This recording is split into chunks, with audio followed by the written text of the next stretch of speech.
I'd like to make a presentation on community building and language learning, our experience of hosting and organizing online language meetups during the time of coronavirus. The first thing I'd like to really emphasize is language learning does not have to be a solitary process. Often, when we think of language learning, we think of it merely as a personal achievement. But language learning is a social phenomenon. And so when we are pairing up with other language learners to work on our languages, we are pursuing our language goals as a team. This is something that inspires us to push harder because the social element adds to our ability to correct for mistakes, feel energized about the experience, be exposed to people who we can mimic or help in their language ability, and we can enjoy the company of others and forget we are learning. Like many polyglots, I'm extremely focused on personal attainment naturally, and so I can push myself more than most to study the target language on my own. But if I mix this process up with socialized language learning, especially with people who have a love of languages too, I am able to push myself harder without even noticing. And it's even better than just hanging out with your average folks who speak your target language, because they have been where you are and where you're going and know how to help. Also, they bug you less with flattery and strange curiosity about your love of languages, which I find absolutely dull. Our desire to be with others is a human need, but we have to make sure we are with the right others in order to have the best experience. We are most ourselves with friends and in community. We begin to engage the eventualities of life more enthusiastically and more authentically when we feel accepted and that we are part of a community. Communities motivate us and encourage us to be something more than when we are alone. Language is, of course, essential for that because it allows us to relate the experience of our internal selves, our thoughts, our feelings, and our plans to an external world. And the communication of this internal world to our friends and community is almost as important as the actions we take in the world. We need to feel accepted and a part of a group to have our basic human need for recognition and acknowledgement realized. However, as our societies are so large, we have the blessing of being able to be more selective about who we socialize and hang out with and allow ourselves to spend time with. But we might also find ourselves unable to find a place in a society that is very large. In my experience in New York, I was blessed to have met very many people with similar interests in learning languages. And this shared interest produced an opportunity for very deep friendships that were coincidentally very useful and helpful in my goals of language learning. I really suggest looking for groups in your locale, like meetups like Mundo Linguo or Language Exchange, or meetups for lovers of a particular language you are learning, and making that contact the place from which to start building communities and friendships that support and reinforce your love of languages. Now, my name is Jonathan Richardson. I began learning languages really in high school. I'm Hispanic, but growing up, I didn't speak Spanish. And so there was a lot of social pressure on me to learn Spanish. So I felt forced to learn Spanish. And as I got into it, I found that I loved it. I enjoyed it so much. And then when I went to college, I took German as my minor to try a different language. And I was so enthusiastic, and I just couldn't stop thinking about languages. I always wanted to learn more. And so I started French and Italian. Now, I'm not a great language learner, I have to admit. It takes me years and years and years to get competent in a language.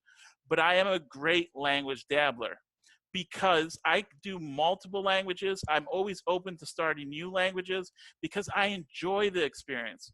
I get the most out of the experience. And I want to introduce you today to Jo Blackston. I've started with her meeting in New York with other language learners. And we before the coronavirus outbreak, we were meeting regularly every week for 2 hours for a language at times. Sometimes we do 2 languages and maybe even 4 hours. And it was just a great, great experience where I made many wonderful friendships. And so I'd like Jill to speak on that. Hi, I'm Jill Blackson, as Jonathan said. Um, I have um, I have a slightly different story, but I also love the languages that I'm studying. I haven't ranged as wide as Jonathan has. Growing up as a kid in New York, I learned French starting at age 8. It wasn't taught particularly well, but I sort of got a love of the sounds of the language, and it was a language I enjoyed a lot. And when I got into high school, I got much more serious about studying it. We also had Latin during my high school. It was just part of the curriculum, and I found that it came to me very easily. And then in college, where I went to college, there was a summer institute for languages, and I decided to take Italian one summer. It was an immersion, 8 hours a day of just Italian, language lab, homework, in person for 8 weeks only, but you covered a year in 8 weeks. And I loved that. It was, again, very successful for me studying that way. I continued the next year in college. The year after that, the summer after that, I decided to do German, and I did the same immersion method, 8 weeks for the first year of German, and I took the second year. And then, sadly, over time, life got in the way of my language studying. I didn't get the chance to travel that much. I've never lived anywhere where another language was spoken, much to my regret now. And then I found myself in a position of, I was a stay-at-home mom with not much going on outside of raising kids. And I started to feel like I was missing some of my old interests. And so I actually just decided to start a small meeting. It started in my mind as just a small practice. Started that with another person who's since not really been involved, but I met Jonathan in the very first meeting of that group, and he sort of ran with it, he was connected to the polyglot community and knew lots of really talented speakers, lots of very inspiring, language students. So that kind of grew into what we have now. Although I think the second phase, that went on for 2 years. We're doing German, Italian, and French at that point, every weekend for 2 years. Sometimes at my apartment, sometimes at a bar, sometimes at a cafe, but every weekend. And then when COVID came, we decided to bring it online. And then it's another amazing growth spurt happened to these groups, which is that Jonathan, of course, has been involved with worldwide polyglot community, who now were able to join these talks. And so from then, which was March of 2020 till now, we've been having daily language meetings in the number of languages we were able to do grew also. And I got back to Latin, which was something I sort of had on my bucket list. And I think Jonathan's doing, I don't even know how many languages, Armenian and Russian and Chinese, so many, a huge variety at this point. So I don't know if that answers why I learn languages, except that I agree with Jonathan that the community of people I've met through this is my favorite community I've met in New York. I've come to really love this community. And it seems like their heart's in the right place. I love the variety of interests. I haven't yet ventured beyond my four original languages. I'm starting to feel a pull to learn Chinese, so maybe I will. And we've always talked about me learning Spanish, it's terrible that I haven't. Anyway, that's my story. Great. Thank you for that intro, Jill. So let's proceed. So we'll say a little bit more about the language meetups. We decided to continue our language meetups online, and we organized through Facebook chat groups and have the actual language meetups via Zoom. It allowed us to stay together during this time and to continue to socialize, and very importantly, it allows us to continue to learn.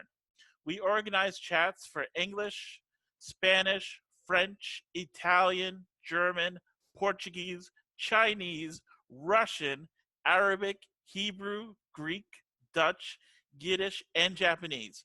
We'd often see the same faces in multiple chats, and most of the people who had joined us spoke multiple languages and had multiple languages they were learning. Our chats were an hour each, and we never scheduled the language meetup at the same time as another language meetup. I would work all day. My experience, at least, was I would work all day during the week, and then at 5 p.m. or 6 p.m. start hosting language chats and host 1 to 3 hours of chats a day during the week. On weekends, we held 4 to 5 hours of language meetups. In fact, we met so often I had to at times take a step back and allow others to host while I took a break. Do you have anything you'd like to add, Jill, on that? I mean, because I was here at home, I wasn't working except with my kids. In the beginning of the COVID quarantine, I was able to host. I think I was doing 2 or 3 a day, and then as the kids got into summer, so they weren't at school anymore, I had to step back as well. And now I think I do 1 a day. Except on weekends where we still have like 3 or 4. But I was able to fit, I mean, everybody was very flexible and understanding, and it felt like we provided a really necessary support for a lot of people during this incredibly stressful time. Great, thanks, Jill. So we'll proceed. So let's talk about what has made our language meetup successful. What are the advantages and disadvantages of learning languages with language meetups? From my point of view, I think that what made our language meetups online successful is that we had a number of regulars who were very enthusiastic, and that base number of enthusiastic members ensured enough participation to keep our meetups going, whether or not we attracted new members or declined in the number of attendees. Another thing was we felt very comfortable with one another. There was a general harmony between the members, and we discussed different topics brought up by attendees during 1 hour together. People weren't afraid to contribute to discussions and make mistakes, and I think generally we liked one another. We tried to do different things like read things together in the target language and discuss or watch movies as well to keep what we discussed interesting. The comfort we had with each other allowed us to explore the usage of our target languages successfully. The attendees of the language meetups all had different levels, and often we even attracted native speakers who would help us practice the language because of our friendly social environment. Anything you'd like to add about these topics, Joe? I mean, one of the things that I know we both have tried really hard to do is not make people feel ashamed, even if that they're at a pretty basic level of competency, and just sort of being really supportive of people who are trying to explore new languages. I think that encouraged people to keep coming back and keep getting better. Yep, I certainly agree with that, Joe. I certainly agree with that. Okay, and now I'd like to talk about organizing your life for language learning. Just making it part of your life. I'm just speaking from my point of view. My philosophy is repeated engagement in a language and persistent practice is simply the key to language learning. However, when I start a language, I know that it will take years to learn that language. And I am not in a rush because I enjoy the experience of getting to know my target language, by getting to know and hanging out with people, friends who matter to me. Friendships are the key means by which I explore my love of languages. When they share themselves, we are exploring together our interests in languages, and the normal human contact becomes the much needed practice language lovers really want. Do you have anything to add on that, Jill? I mean, I try to do languages every day, no matter, I try to have some amount of time spent, whether it's a group or watching a video, or I haven't done as much reading as I should, but mainly speaking and reading and watching things in my target languages every day. Thanks, Jill. So now let's discuss progress and lack of progress in language learning and how we shouldn't be anxious about the former or fear the latter, especially among friends. My philosophy is that language learning is most successful when we are open to new people, new cultures, new adventures, new experiences. we are best situated to take care of the opportunities life presents to progress in language learning when we're in that frame of mind. However, another key aspect of language learning is patience with ourselves. Some people approach language learning simply from the angle of accomplishing a goal within a timeline and aren't in the mindset of using language learning to create new, exciting, and fun experiences with other people. When we have that sort of mindset, we are able to accomplish and do so much more without getting tired or discouraged. What do you think about that, Jill? Do you? I completely agree. You said it. uh, so building a polyglot culture, having a sort of recognized way for language enthusiasts and polyglots to meet each other is so important to continue and encouraging language lovers to pursue their love of languages. When we feel a part of a group with a similar interest, we feel encouraged in our dream of studying and speaking new languages. Locally, events like the Polyglot Bar, Mundo Lingo, and Language Exchange were key ways the community in New York, I mean, we met each other and our language, and we met other people and our language interests allowed us to converge and really build solid friendships. And I really recommend looking up these sorts of events in your area under perhaps meetup.com when especially when the restrictions on socializing on the coronavirus debate, but also on meetup.com you can find some meetups that are done online. uh, Events like Polyglot Gathering, Polyglot Conference, and formerly Langfest have also been key to building up the polyglot community.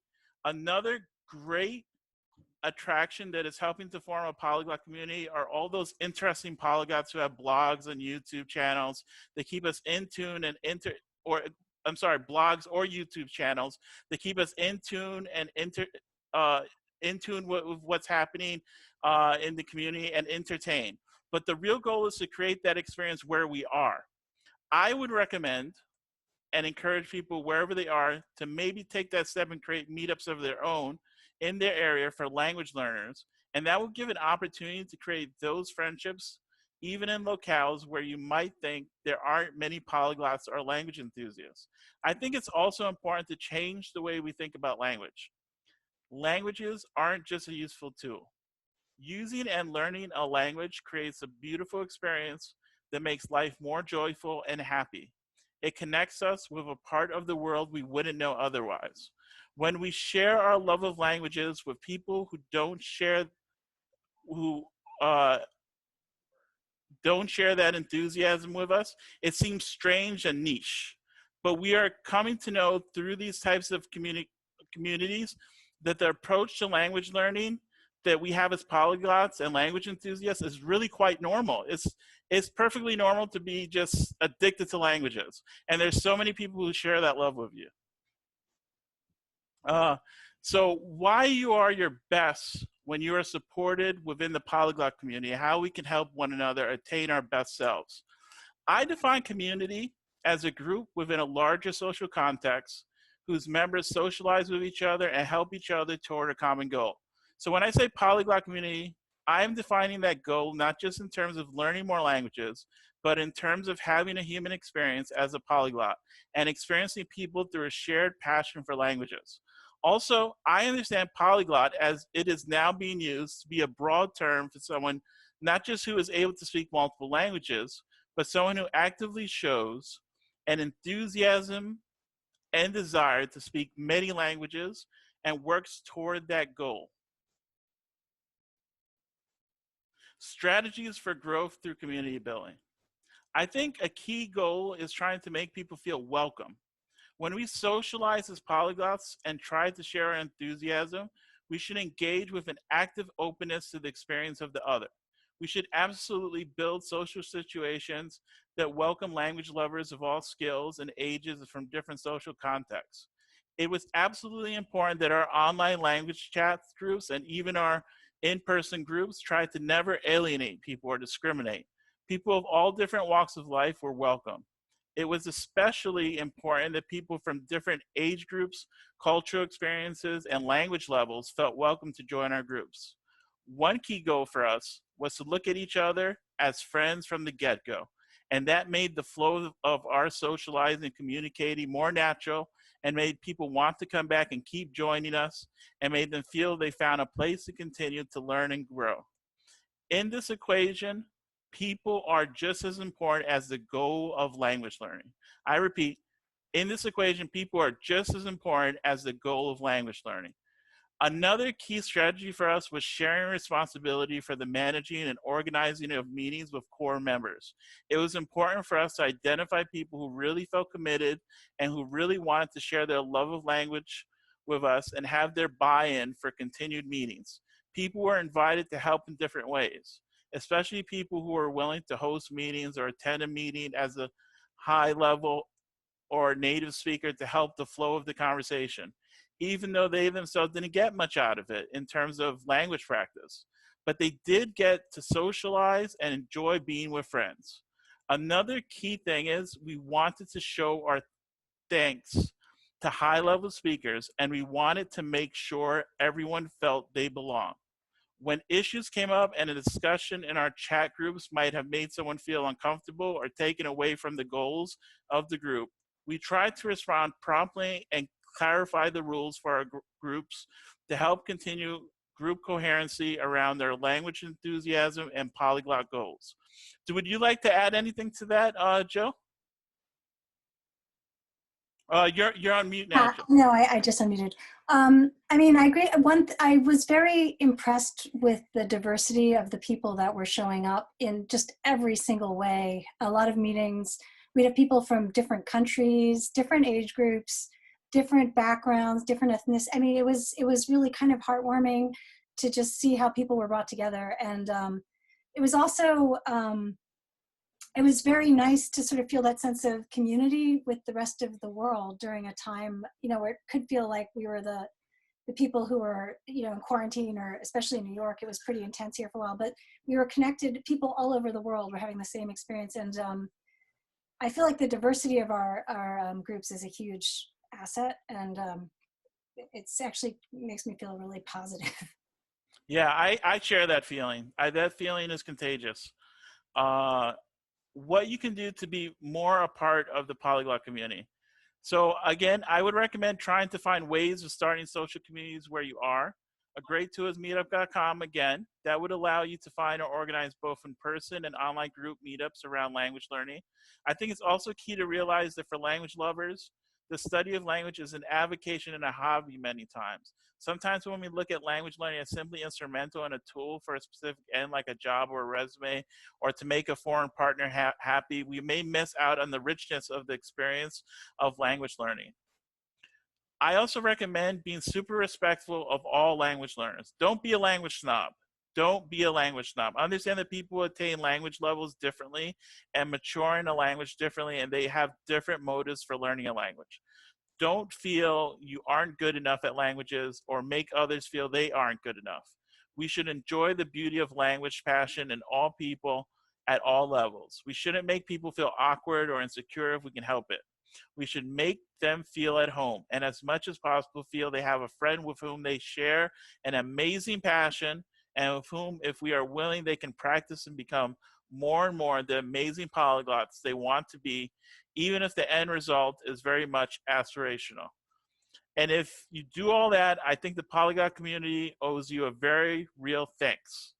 Would you like to add anything else, Jill? So that's my presentation on language learning and polyglot community building. Thank you very much for your attention, and see you next time.